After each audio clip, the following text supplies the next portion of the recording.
Nigerians and South Africa have this fierce rivalry I really don't understand. Nigerians and South Africans, shocking similarities.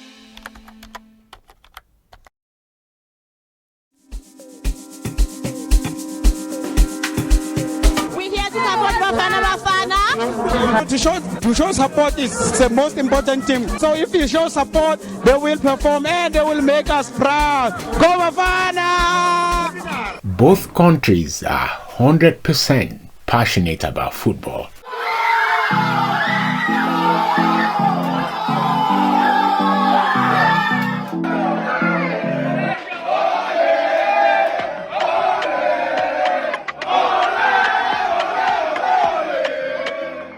Nigeria have the Super Eagles and South Africa have the Bafana Bafana.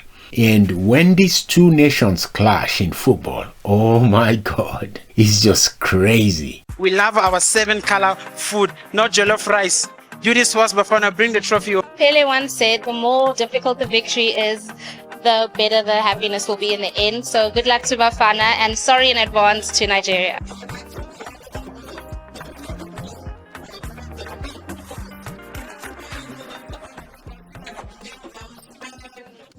In terms of the local leagues, South Africa actually have a quite advanced football league, the Super League, and it's really good. Big stadiums, big crowds, it's very professional. Nigeria also have a Super League. If I'm being honest, South Africa have a more professional local league setting compared to Nigeria.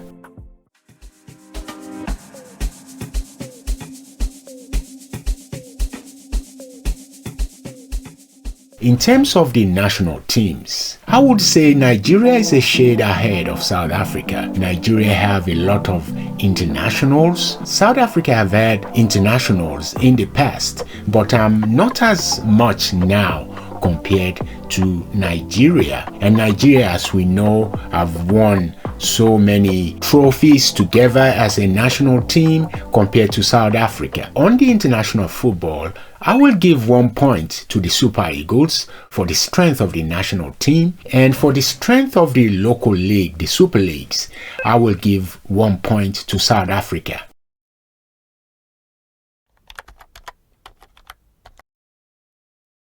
Nigeria, historically known as Africa's economic giant, recorded a GDP of $477 billion in 2022. The West African nation now faces the looming prospect of being eclipsed by South Africa, whose GDP is surging towards $401 billion in 2023. South Africa and Nigeria have large economies. They are, in fact, part of the top 5 economies of Africa. Both countries juggle for position in terms of the largest economy in Africa. Sometimes it's South Africa, sometimes it's Nigeria. Nigeria have a very large population, as you know. In terms of GDP, large populations do come to play.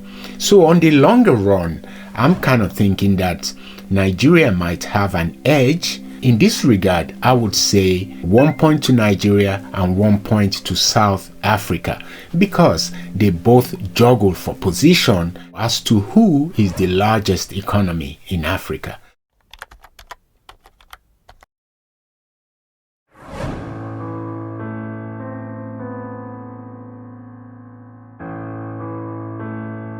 Now, Nigeria has ranked 140 out of 180 countries in the World Index, moving 5 places from 2023.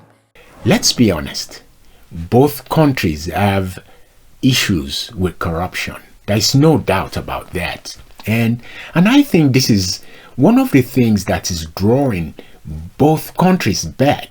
Both countries can be much better, much effective and efficient if not for corruption. But let's be honest though, corruption is not only an African thing. In 2009, numerous British MPs were exposed for using taxpayer money to cover personal expenses, from home renovations to luxury purchases. In 2016, a Department of Justice investigation found widespread patterns of unconstitutional policing and corruption within the Baltimore Police Department. In just one elite task force, 8 officers were convicted of crimes including planting evidence and robbing citizens during traffic stops.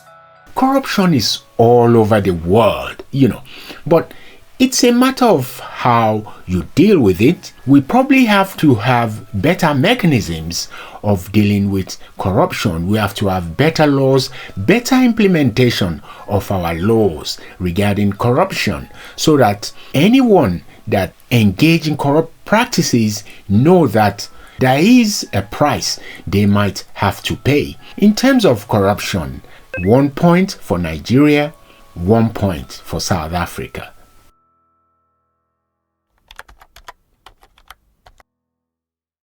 Whoa, this is a big one. Nigeria have Afrobeats and South Africa have Amapiano, they have Kwaito, and so many other genres. Nigeria have so many other genres as well, like your Fuji music. Let's concentrate on their biggest export of music right now. To be honest with you, Afrobeats has conquered the world, or Afrobeats has made huge penetration into the world of music. I don't think anybody would argue about this. Amapiano has made huge inroads as well. They're probably both neck and neck. Who's for Amapiano and who's for Afrobeats? There are two different sounds, and they both do have their audience. And as someone who's South African, I'm a bit biased. I won't lie. I'm actually a fan of Afrobeats. Okay. That's my favorite. That's what I grew up on. My siblings, my family, everything, Afrobeats. I like Amapiano, but my heart belongs to Afrobeats. Tell me what you think. Do you think they're both neck and neck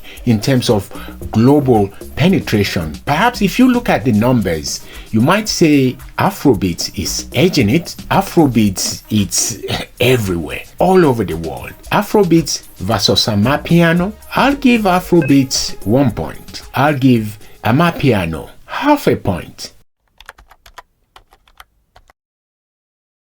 Nigeria and South Africa have rich cultures.